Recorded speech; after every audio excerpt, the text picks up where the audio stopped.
हाय, good evening everybody. आप सबका स्वागत है आज के सेशन में। सेशन नंबर 62, 61 तक हम कर चुके हैं और जो वोकैब मंत्रा डे है हमारी बुक, उसका 11 नंबर के शब्द हम कर रहे हैं। तो without taking more time let's start our journey. चलिए स्टार्ट करते हैं अपनी जर्नी को। और जो आज का पहला जो शब्द हमारे पास आ रहा है वो पहला शब्द है स्क्रो। ये उच्चारण है इसका बेटा, पहले उच्चारण लिखना बहुत जरूरी है, राइट। स्क्रोफुलस, राइट। एक बार उच्चारण बोलेंगे, फिर से बोले स्क्रोफुलस। ये बहुत इंपॉर्टेंट शब्द है बेटा, बहुत ज्यादा इस्तेमाल होता है स्क्रोफुलस। फिर से बोलेंगे स्क्रोफुलस, स्क्रोफुलस। और अगर आपको उच्चारण आ जाता है तो फिर लिखने में आसानी होती है बेटा। जैसे ये हो गया स्क्रो, SCRO, स्क्रो। फुलस, FULOUS, स्क्रोफुलस, right. स्क्रोफुलस का मतलब बेसिकली स्क्रोफुलस, स्क्रोफुलस, राइट। स्क्रोफुलस का मतलब होता है बेटा, अगर हम बात करते हैं किसी, वैसे हम सबसे पहले वो बात करेंगे जिसका एग्जाम में बहुत ज्यादा या न्यूज़पेपर में जैसे इसका इस्तेमाल होता है, उसके बाद बात करेंगे लिटरेरी इसका इस्तेमाल। जो शाब्दिक स्तर पर इस्तेमाल होता है वो बेसिकली इसका इस्तेमाल होता है कि एक टीबी जैसी जो बीमारी है उसका जो बैक्टीरिया होता है उसी से मिलता जुलता जो बैक्टीरिया है, यानी कि टीबी के बैक्टीरिया से संबंधित या बीमारी से संबंधित किसी बैक्टीरिया को, जैसे टीबी से रिलेटेड वो बैक्टीरिया होता है वैसे ही उसका स्वभाव होता है, उसको आप बोलते हैं स्क्रोफुलस। पर इस तरीके से इसका इस्तेमाल एग्जाम में नहीं होता बेटा। इसका जो इस्तेमाल होता है, हम कहते हैं कि भाई ऐसा व्यक्ति जिसके चरित्र पर दाग हो। स्क्रोफुलस का मतलब चरित्र पर दाग वाला, चरित्र पर दाग वाला, राइट। ऐसा व्यक्ति जिसके चरित्र पर दाग हो, दैट इज कॉल्ड स्क्रोफुलस, राइट। ये इसका मेन इस्तेमाल है जो आपको न्यूज़पेपर में या मैगजीन में या कहीं भी आपको जो ध्यान रखने की जरूरत है वो शब्द है स्क्रोफुलस। वैसे तो इसका मतलब बीमारी से संबंधित है, राइट, डिजीज से संबंधित है। मैंने कहा ट्यूबरोक्लोसिस यानी कि जो बैक्टीरिया ऑफ टीबी है वो स्क्रोफुलस कहलाता है, राइट। बट रियल में अगर हम इसको इस्तेमाल देखें, जब भी न्यूज़पेपर में ये देखने को मिलता है, कहीं भी पढ़ने को मिलेगा, तो चरित्र में जो दाग वाला व्यक्ति होता है उसको स्क्रोफुलस कह दिया जाता है। जैसे इसको हम कह सकते हैं मोरल, आप जानते हैं मोरल का मतलब होता है आपकी नैतिकता।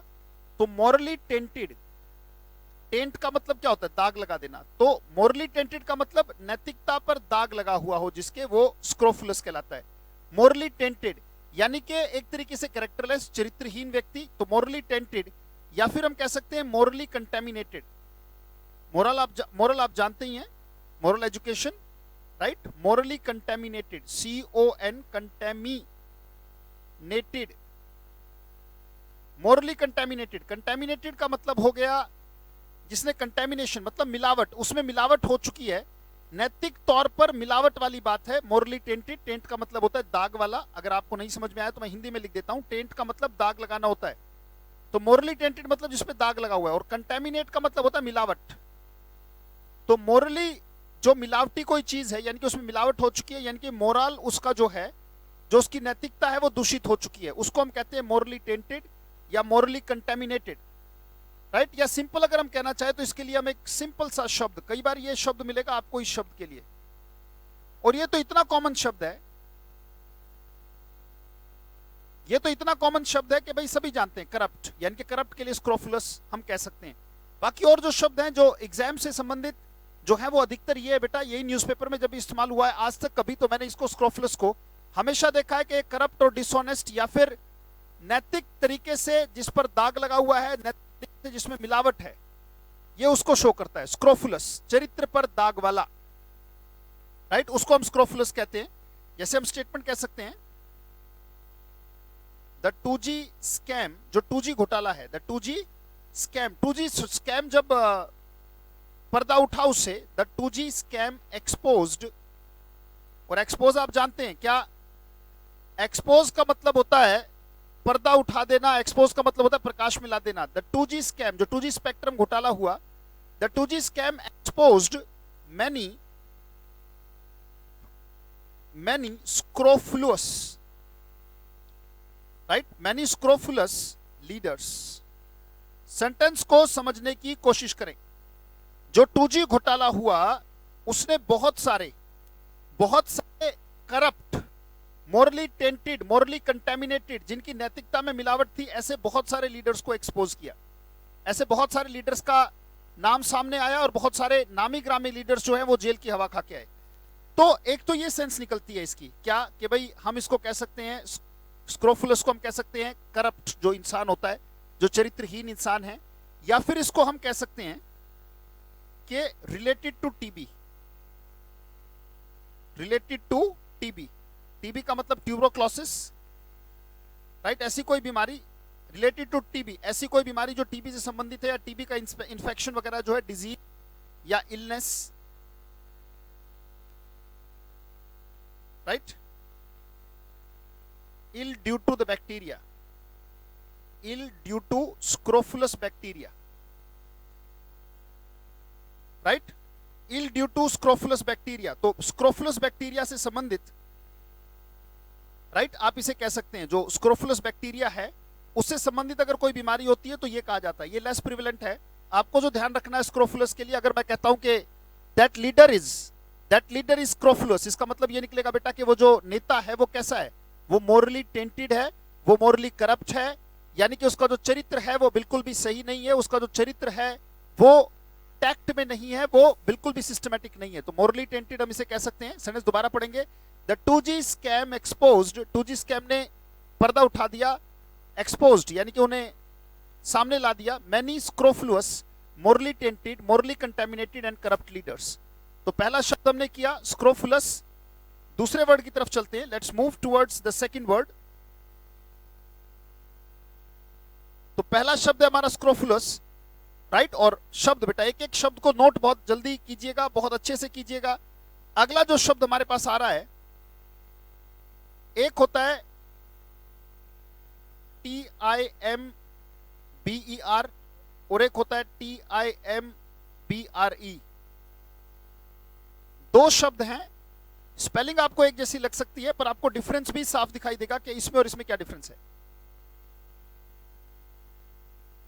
भाई क्या डिफरेंस है? अगर हम देखें तो सिर्फ और सिर्फ डिफरेंस हमें स्पेलिंग में एक दिख रहा है कि एक में ई आगे है और एक में आर आगे है। जिसमें ई आगे है तो बेटा इसको पढ़ा जाएगा टिम्बर, इसका उच्चारण क्या होगा? टिम्बर। इसको हम टिम्बर उच्चारण करेंगे, टिम्बर। र साइलेंट करना चाहो र कर लो, नहीं तो आप लगाना चाहो लगा सकते हो। वैसे टिम्बर पढ़ा जाता है इसको, टिम्बर। टिम्बर का मतलब होता है वो लकड़ी यानी कि वो वुड जो इमारतों में इस्तेमाल होती है या जो बिल्डिंग में इस्तेमाल होती है, जो मकान में इस्तेमाल होती है या निर्माण में इस्तेमाल होती है, जो निर्माण में यूज होती है। बेटा इसको लिख लीजिएगा अच्छे तरीके से ताकि डिफरेंस पता लगे। जो यूज होती है इसको टिम्बर पढ़ा जाता है। वो लकड़ी जो इस्तेमाल होती है किसमें? निर्माण में, भवन निर्माण में, बिल्डिंग के बनाने में, यानी कि wood which is used, right, to build something. किसी घर को, किसी मकान को, किसी बिल्डिंग को बनाने में जिस लकड़ी का आप इस्तेमाल करते हो उसे आप टिम्बर कहते हो। पर इसका उच्चारण टिम्बर नहीं है बेटा, इसको पढ़ा जाएगा टेम्बर। उच्चारण अलग अलग है। जबकि देखो यहां पे ये टिम पढ़ा जा रहा है। अब आपके दिमाग में ये भी आ सकता है कि सर हमें कैसे पता लगेगा कब ये उच्चारण? अरे भैया पढ़ने से एक बार जब हुए तो आपसे कहां बोल रहे थे ये शब्द के मामा है, चाचा है, फूफा है। आपके लिए ये प्रोनाउंसिएशन भी बहुत, जैसे ही पता लग गया उसको हमने जान लिया कि अगर ई आर है तो वो टिम्बर पढ़ा जाता है, आर ये तो टेम्बर पढ़ा जाता है। Repetition is the mother of memory, बार बार उसको घुमाएंगे। इसका उच्चारण क्या है? इसका उच्चारण है बेटा टेम्बर, ये टेम्बर पढ़ा जाएगा। और इसका मतलब होता है गूंज, धुन। गूंज होती है, धुन होती है, आवाज होती है, राइट। गूंज, धुन जो है वो टेम्बर कहलाती है बेटा, टेम्बर पढ़ा जाएगा इसको। It is not timber, right, यानी कि आप इसे गूंज कह सकते हैं। तो इसके लिए जो शब्द हैं वो तो आप जानते ही हैं basically, right. You can call it tone. Wait for a second, या you can call it tone. आप इसे टोन कह सकते हैं बेटा। आप इसे रेजोनेंस कह सकते हैं, RESONANCE। बहुत अच्छे से नोट कीजिएगा, उच्चारण क्या है? रेजोनेंस, NANCE, रेजोनेंस, रेजोनेंस, ऐसे ये उच्चारण है बेटा इसका, राइट। सो टोन है, रेजोनेंस है, इसका मतलब गूंज, अनुगूंज किसी चीज की, दैट इज कॉल्ड रेजोनेंस बेटा।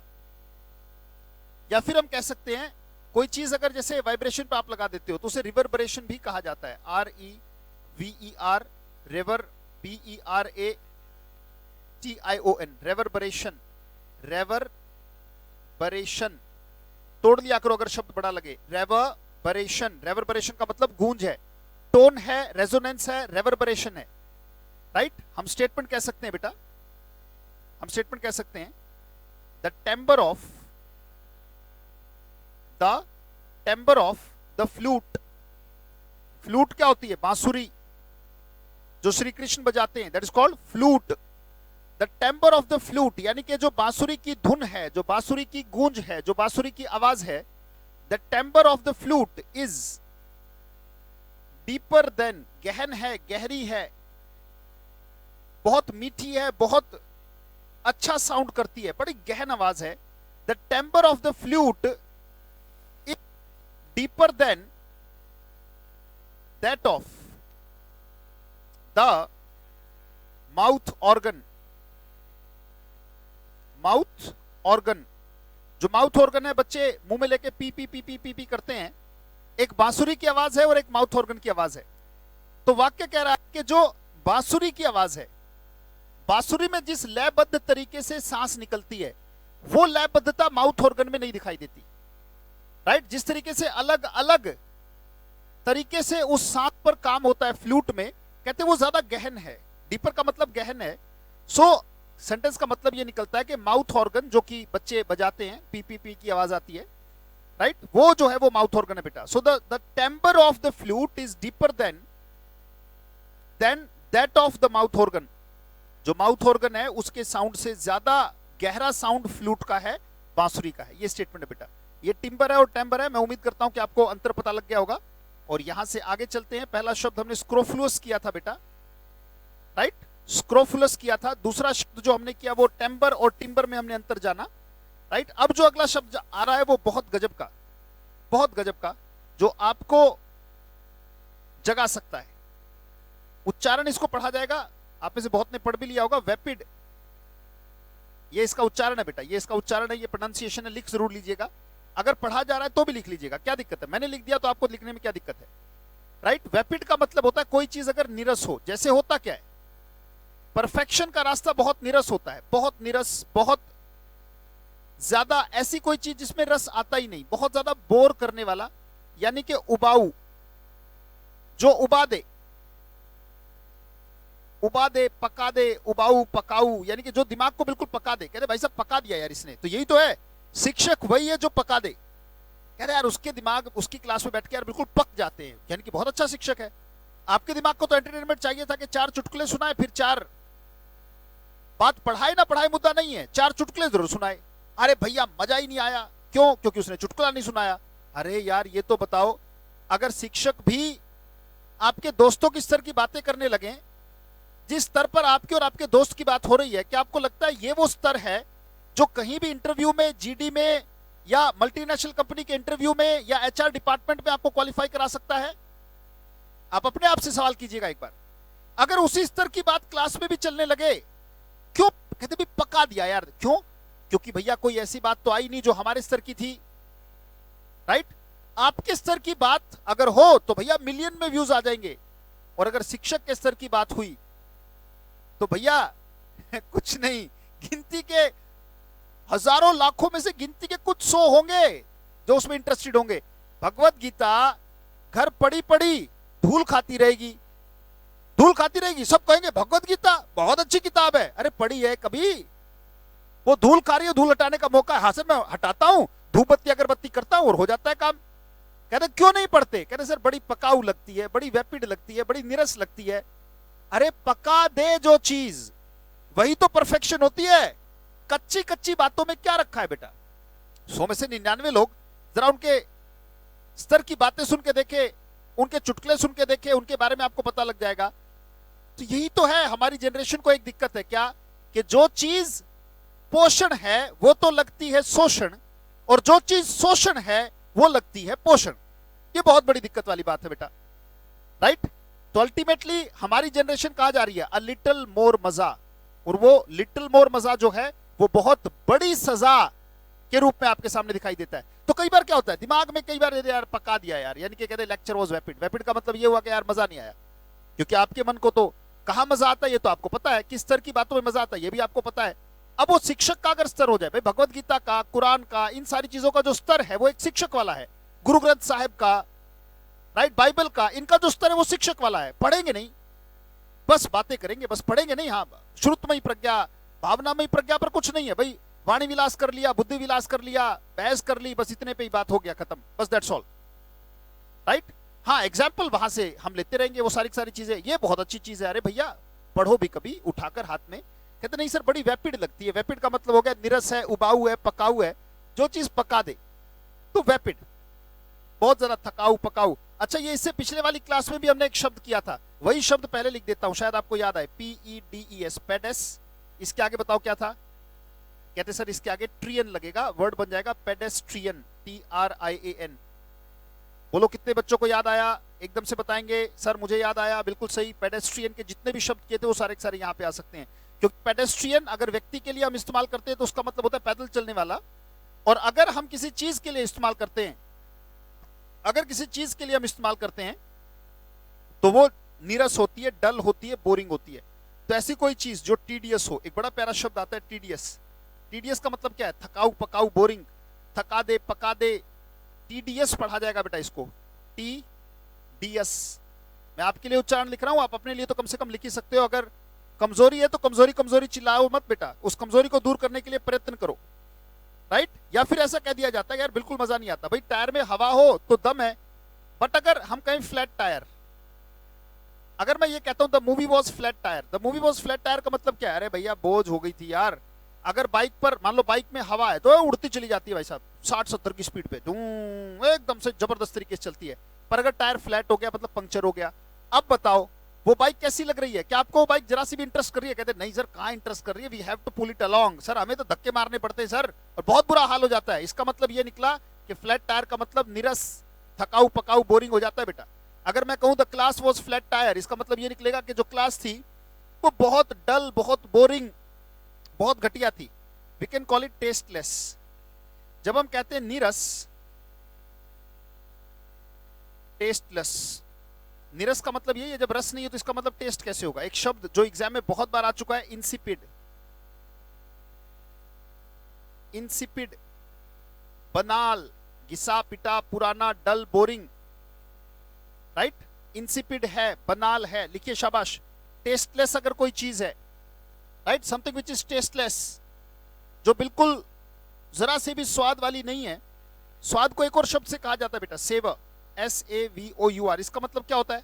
सेवर का मतलब होता है स्वाद, टेस्ट, सॉरी, सेवरलेस। सेवरलेस का भी मतलब बेस्वादा। जब हमने लस लगा दिया इसका मतलब क्या है? कि उसमें स्वाद है ही नहीं। जैसे केयर के पीछे लस लगा दिया तो वो बन जाता है जो लापरवाह हो, केयरलेस, राइट। जिसमें बिल्कुल भी ध्यान ना हो वो केयरलेस, और सेवर ना हो तो क्या बन जाएगा? सेवरलेस, राइट। तो ऐसी कोई चीज जो बोरिंग हो, something which is boring.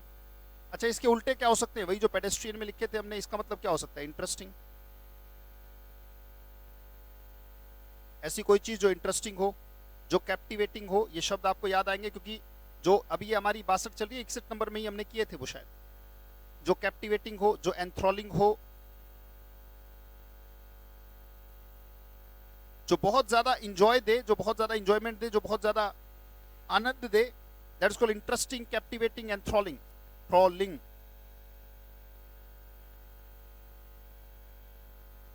एंथ्रोलिंग,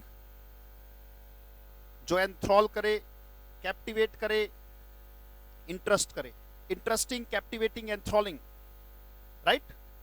so that is called बेटा the opposite of vapid, right. और वी कैन कॉल इट जो एक्साइट करे, ये भी तो कहा जा सकता है। एक्साइटिंग भी आप जानती हो, खैर कॉमन वर्ड है, बताने की ऐसी कोई बात नहीं। Something that excites you, exciting. Vapid का मतलब डल, ऑर्डिनरी, बोरिंग, पेडेस्ट्रियन, ये शब्द हमने पहले किया था, आज फिर रिवीजन में आ गया, बड़ी अच्छी बात है, राइट। सो कई बार होता है बेसिकली अगर कोई पार्टी का, किसी पार्टी का कट्टर समर्थक है, आप उसके, चाहे अब वो किसी भी पार्टी का हो, मैं ये नहीं कह रहा कि कोई कांग्रेसी है या बीजेपी वाला है, अगर आप उसके पास बैठोगे 10 मिनट में आपको वहां से उठ के भागने का मन होगा। क्यों? क्योंकि वो ऐसे ऐसे तर्क दे रहा होगा जिसे उसे खुद नहीं पता। जैसे राहुल गांधी उसकी फूफी का लड़का है, राइट, या नरेंद्र मोदी उसका ताऊ लगता है। अरे भैया तुम्हें क्या पता अंदर क्या चल रहा है? तुम उस व्यक्ति से झगड़ा कर रहे हो जिसकी आंखों में आंखें हैं। जिसकी आंखों में आंखें, वो सबसे महत्वपूर्ण इंसान होता है आपकी जिंदगी का, for the time being, for उस क्षण के लिए, उस क्षण के लिए, जितने भी क्षण आप वहां पे बिता रहे हैं। पर कहते बहस में खुदा नहीं मिलता, पर फिर भी 100 में से 99 लोग बस बहस में घुसे हुए हैं। अरे भैया तर्कपूर्ण चीजों पर आप बातें करें, राइट। आप अगर वाकई में नॉलेज रखते हैं तो आप अर्थव्यवस्था पे बातें करें। पॉलिटिक्स में तो बातें करना बेवकूफी है। पॉलिटिक्स में बातें नहीं करनी चाहिए। अगर दम है तो पॉलिटिक्स में उतरो, बातें मत करो उसके ऊपर। दम है तो उतरो ना पॉलिटिक्स में। आप राजनीति करते क्यों नहीं देश के हित में? राजनीति पे बातें क्यों करते हैं? वो चाहते ही हैं कि बातें हो, काम ना हो, तुम में से किसी में दम ना हो राजनीति में खड़े होने का। वो चाहते हैं कि बस उनकी एड चलती रहे आपके थ्रू। अरे भैया राहुल गांधी तो ऐसे, अरे भैया मोदी तो ऐसे, अरे तुम्हारी फुप्पी के लड़के हैं या तुम्हारे ताऊ लगते हैं, राइट। तो मैं अपना अनुभव बताता हूं और आपको भी ऐसा लगता होगा। जब आप किसी अंधभक्त के पास बैठते हो, चाहे वो कांग्रेस का हो, चाहे बीजेपी का हो, चाहे वो तृणमूल कांग्रेस का हो, चाहे जेजेपी का, चाहे किसी भी पार्टी का, जब किसी स्टॉन्च सपोर्टर बोलते हैं उसको हम स्टॉन्च सपोर्टर का मतलब ये होता है कट्टर अंधभक्त जिसे कहते हैं। अभी आपको वर्ड पता लग जाएगा। ऐसे व्यक्ति को स्टॉन्च सपोर्टर कहा जाता है, मतलब कट्टर भक्त होता है वो। वैसे वो तो बहुत अच्छे थे, अरे ये तो बहुत, अरे ये तो बहुत घटिया, अरे वो तो, अरे भैया ये तुम कर क्या रहे हो बेसिकली। और बहस में खुदा नहीं मिलता, ये बात याद रखिएगा। ठीक है भैया, अब उन 5 साल के लिए जिसको चुना है, अब रहना तो उन्हीं को है, अब रहना है तो भैया सहना भी उन्हीं को है, राइट। ये बात याद रखिएगा। तो अल्टीमेटली चयन हो चुका है, अब अपना काम करते रहो जैसे हमें काम करने को मिले। यहां पे हमें वैपिड का संदेश बड़ा प्यारा मिलेगा, याद रखना। तो मैंने कहा यहां से मिल गया ना कि हाँ सर, मैं जब किसी ऐसे के पास बैठता हूं, चाहे वो किसी भी पार्टी से बिलोंग करता है, कहते सर 5 ही मिनट में इतना थक जाता हूं, इतना पक जाता हूं। क्योंकि ऐसा व्यक्ति सुनता तो है ही नहीं, बस सुनाने की रहता है। नहीं भाई साहब देखो मुझे बड़ा ज्ञान है। अरे भैया वाह, यहां कर क्या रहे हो? बस बुद्धि विलास और वाणी विलास के अलावा अनुभव अगर इतना ज्यादा है हमें, इतने ज्यादा डेटा के साथ अगर मैं हूं, इतना नॉलेज अगर मुझे है, तो मुझे पार्लियामेंट में होना चाहिए। कहते वो तो रिसोर्सेस नहीं है, बनाओ ना, तैयारी क्यों नहीं करते, राइट। सो बेटा ये सबसे ज्यादा दिक्कत वाली बात होती है जब आप किसी अंधभक्त के पास बैठ जाते हो, तो उसकी बातें कैसी लगने लग जाती हैं? वेब लगने लग जाती हैं। तो हम स्टेटमेंट कह सकते हैं बेटा, हम स्टेटमेंट कह सकते हैं। इसी से रिलेटेड हम सेंटेंस लेंगे और इसमें स्टोन सपोर्टर जो वर्ड मैंने बताया था, राइट। सो स्टेटमेंट लेते हैं। द कन्वर्सेशन, और उम्मीद करूंगा आप बोल भी रहे हैं साथ साथ, the conversation, SATION, the conversation माने बातचीत, with, the conversation with a STAUNCH।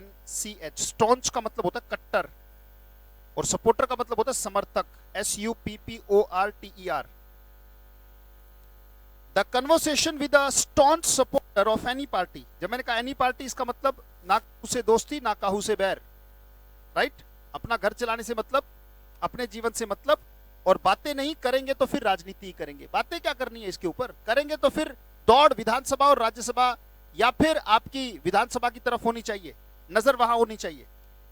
The conversation with a staunch supporter, the conversation with a staunch supporter becomes, वो बन जाती है, सो वैपिड, इतनी बोरियत से भरी हुई हो जाती है, इतनी डल हो जाती है, इतनी पेडेस्ट्रियन, इतनी टीडियस हो जाती है, it's so vapid that we feel like, हमारा मन करता है। We feel like, feel like का मतलब क्या होता है? मन करना, हमारा मन करता है। We feel like running from there, वहां से भागने का मन करता है। भाई साहब भाग लो। We feel like running from there, क्योंकि अब सामने वाला तो भाई साहब और कुछ निकाल ही नहीं रहा। जितना बीजेपी कांग्रेस करते, अगर इतना हम राम राम राम राम राम रट ले तो कल्याण हो जाए बेटा, मुक्ति के रास्ते खुल जाए, राइट। सो अच्छा है कि दिमाग किसी आदि शक्ति पर लगाया जाए, जबरदस्त तरीके से लगाया जाए। जरा सेंटेंस पढ़ के देखो, बहुत जबरदस्त तरीके की नॉलेज आपको आएगी इस वाक्य से, और आपको हाँ सर ये बात आपने बड़ी गजब की लिखी कि ऐसा ही होता है सर मेरे साथ, क्योंकि जीना है बेटा भाषा को, द कन्वर्सेशन विद, बातचीत किसके साथ, अ स्टॉन्च सपोर्टर, ये शब्द जरूर हाईलाइट करके लिखिएगा, अंधभक्त, कट्टर समर्थक, बिकम्स सो वैपिड, इतनी बोरिंग हो जाती है that we feel like running from there, हमारा वहां से भागने का मन करता है, भाग लो भैया, ये व्यक्ति सुनेगा नहीं क्योंकि ये गुट्टी पी के आया है। चलिए जी, वाह जी वाह, क्या बात, बहुत अच्छे, 3 शब्द हम कर चुके, अब हम चौथे पर पहुंच गए भाई साहब, 4th वन। और जो चौथा शब्द है बड़ा गजब का शब्द है, ये वो शब्द है जो आपको ताकत दे सकता है साहब, आपके जीवन को आमूल रूपांतरित करने की ताकत है इसमें, कोलोक्युअल, कोलोक्युअल, आमूल रूपांतरण करने की ताकत है इस शब्द में, बोलेंगे कोलोक्युअल, कोलोक्युअल, कोलोक्युअल, कोलोक्युअल, इसका मतलब होता है बेटा, राइट, बेसिकली ये जो शब्द है ये बड़ा गजब का बेटा, और जो आप पढ़ रहे हो ये भी आप कोलिक्वल चीजों को इंप्रूव करने के लिए ही ऐसा कर रहे हो। और COLLO QUIAL, कोलोक्युअल, कोलोक्युअल, राइट। सो कोलोक्युअल का मतलब बेसिकली बातचीत से संबंधित होता है, और मैं उम्मीद करूंगा कि आपने लिख लिया उसको। कोलोक्युअल का मतलब बोलचाल से संबंधित, बोलचाल वाली जो भाषा है। क्या बोलचाल से संबंधित भाषा मुश्किल होती है या फिर लेटर में लिखी जाने वाली भाषा मुश्किल होती है? आप कहोगे सर कोलिक्वल भाषा हमें इतनी मुश्किल नहीं लगती, पर जब हम रिटन एग्जाम में आते हैं तो अच्छे अच्छे शब्द, अच्छे अच्छे वाक्य हमें पुट करने पड़ते हैं, अच्छे अच्छे एग्जाम्पल्स वहां पुट करने पड़ते हैं, तो कोलिक्वल नहीं होती, वो ऑफिशियल और फॉर्मल भाषा होती है। कोलिक्वल का मतलब होता है बेटा रिलेटेड टू बहुत जो कॉमन टॉक्स हैं, related to common talks is called colloquial, आम बोलचाल की भाषा, राइट, यानी कि वी कैन कॉल इट जो आपकी आम बोलचाल में मतलब कन्वर्सेशंस, कन्वर्सेशनल।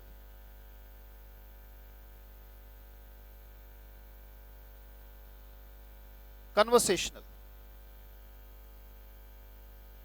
बातचीत से संबंधित, कोलिक्वल का मतलब बोलचाल से संबंधित, कन्वर्सेशनल मतलब बातचीत से संबंधित। आम बोलचाल में ही जो आती है स्लैंग कह देते हैं उसको, स्लैंग का मतलब यही है कि जो लोकल भाषा में जो शब्द हैं वो स्लैंग्स कहलाते हैं। जैसे मान लीजिए भाई बैलगाड़ी है, बैलगाड़ी एक प्रॉपर हिंदी शब्द है, इसी को पाटा गाड़ी बोल दिया जाए, झोटा बुग्गी बोल दिया जाए, राइट। तो अल्टीमेटली ये सब है, ये स्लैंग्स हैं, आम बोलचाल की जो भाषा है that is called slang, right. Conversational, colloquial, right, related to talking.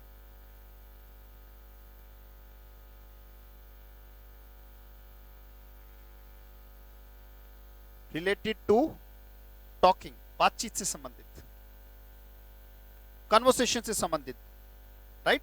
तो आपस में जो बैठे बैठे बातें करते रहते हैं इनफॉर्मल लेवल पे, राइट। खाली इनफॉर्मल लिखना ठीक नहीं है, हमें लिखना चाहिए इनफॉर्मल लैंग्वेज, भाषा का वो स्तर जो इनफॉर्मल रिश्तों में इस्तेमाल होता है, informal language, that is called colloquial. और इसका जो उल्टा होता है, अपोजिट होता है ऑफिशियल।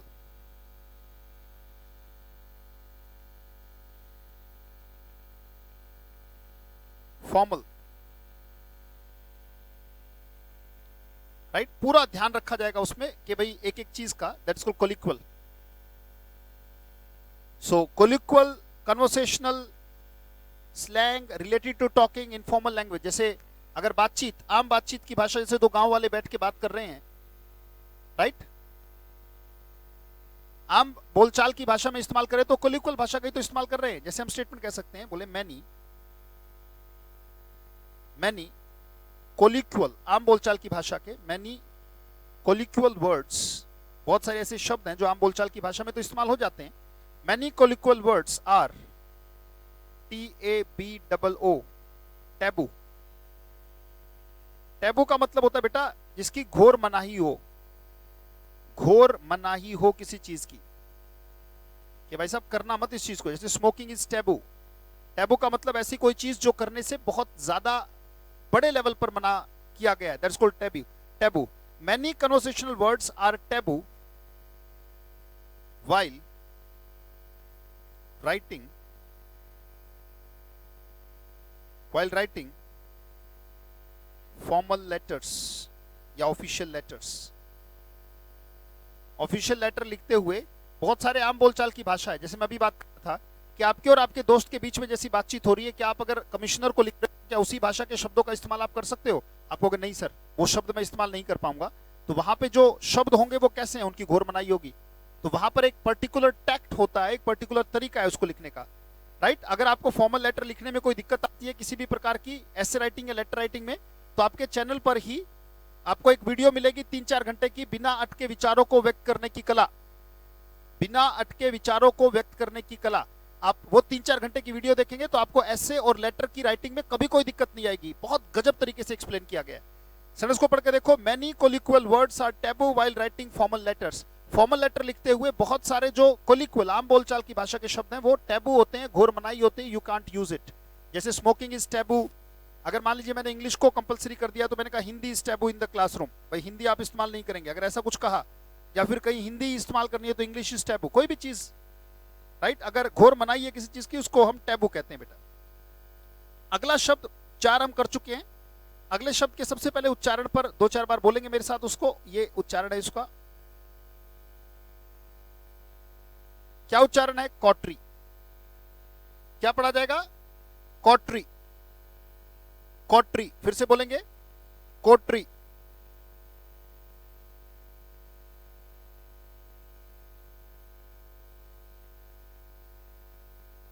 कोटरी। कोटरी का मतलब होता है बेटा ऐसे दोस्तों का समूह। दोस्त नहीं हो सकता है, दोस्त हैं, हो सकता है लोग हो या कोई भी लोग, जरूरी है दोस्त हो, जरूरी नहीं कि दोस्त हो, कोई भी लोग। ऐसे लोगों का समूह जिनका इंटरेस्ट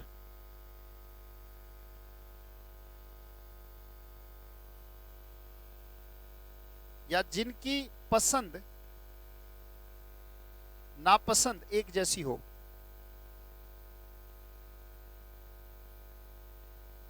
जिनकी पसंद नापसंद एक जैसी हो।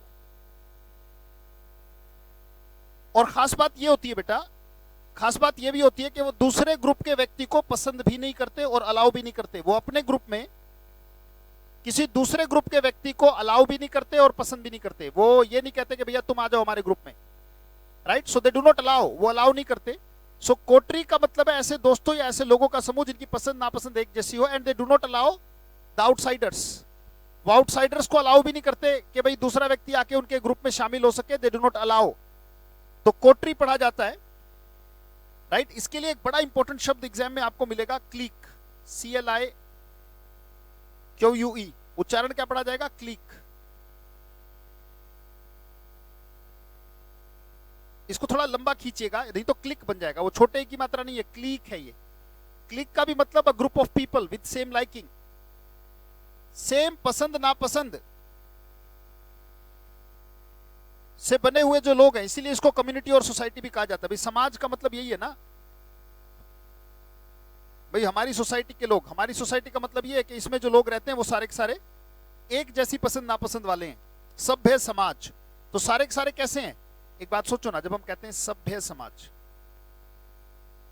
तो क्या उसमें किसी असभ्य व्यक्ति को, समाज है वो भी कैसा है? सभ्य है। तो सबकी क्वालिटी क्या होगी? सभ्य है। तो एक जैसी लाइकिंग वाले लोग हुए, इसीलिए उसे सोसाइटी कहा जाता है। Society is also sort of coterie बेटा। ये भी एक तरीके की कोटरी होती है, ये भी एक तरीके का क्लिक होता है, राइट। तो हम स्टेटमेंट ले सकते हैं इससे। Let's take a statement with it. The songs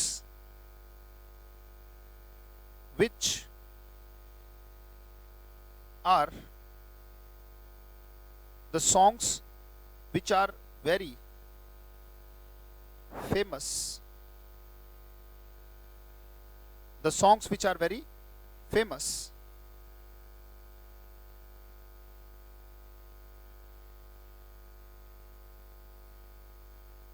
are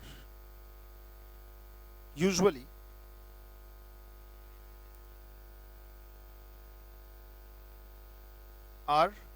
वो सॉन्ग जो बहुत फेमस होते हैं, विच आर वेरी फेमस, जो फेमस हैं, are usually written, are usually written by a coterie of writers.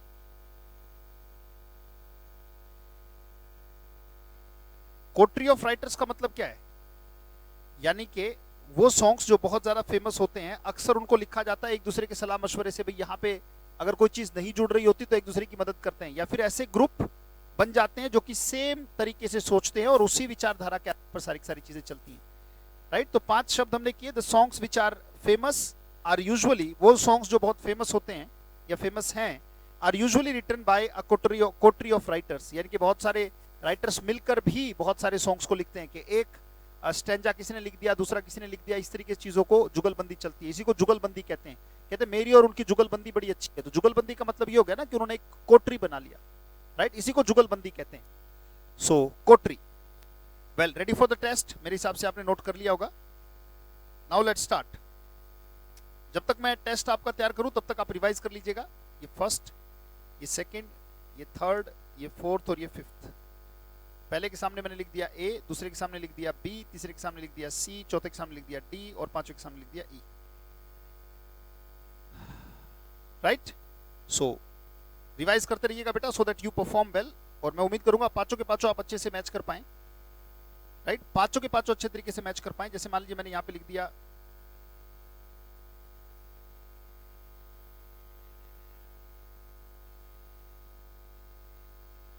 स्क्रोफुलस, right? और दिमाग को ऑर्डर करें, देखिए कि क्या ये शब्द आप पहचान पा रहे हो, राइट? एक शब्द मान लीजिए मैंने लिख दिया यहां पे वेपिड, एक शब्द लिख दिया TIMBRE, टेम्बर। दिमाग को कहे कि वो पहचाने, देखे पहचान पा रहा है कि नहीं पहचान पा रहा है, राइट? आस्क योर माइंड और एक बार देखें कि हाँ सर अब तो इंप्रूवमेंट आ रही है, अब हमें पता लग रहा है कि यहाँ पे क्या लिखा हुआ है, यहाँ पे क्या आएगा क्या नहीं आएगा। We are able to find it. मान लीजिए मैंने यहां पे लिख दिया, राइट? और शब्द आप जानते ही हो, द वर्ड इज कोटरी, वेपिड, कोटरी, स्क्रोफुलस, टेम्बर। ये टिम्बर नहीं है, ER होता तो ये कहलाता टिम्बर, ये है क्या? टेम्बर। और फिर एक शब्द बचता है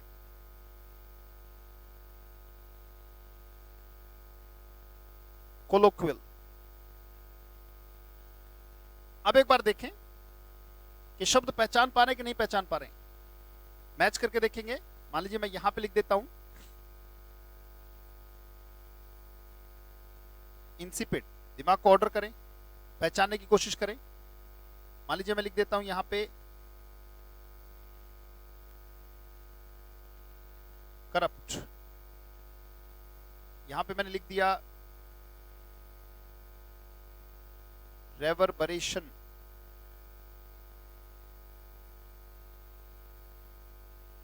यहां पे मैंने लिख दिया क्लिक, एक बचा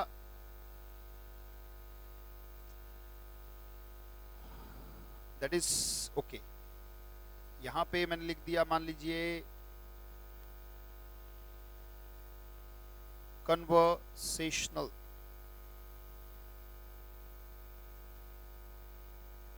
योर टाइम स्टार्ट्स नाउ। शाबाश बेटा, मैच करेंगे और कमेंट करेंगे शाबाश अपने आंसर, शाबाश। 10 वर्ड्स आपके सामने हैं, वेपिड, क्लीक, कोटरी, इंसिपिड, स्क्रोफ्लुअस, रेवरबरेशन, कोलिक्वल, करप्ट, टिम्बर और कन्वर्सेशनल। कौन सा आंसर किससे मैच करेगा, कौन सा आंसर कैसे आएगा बताइए।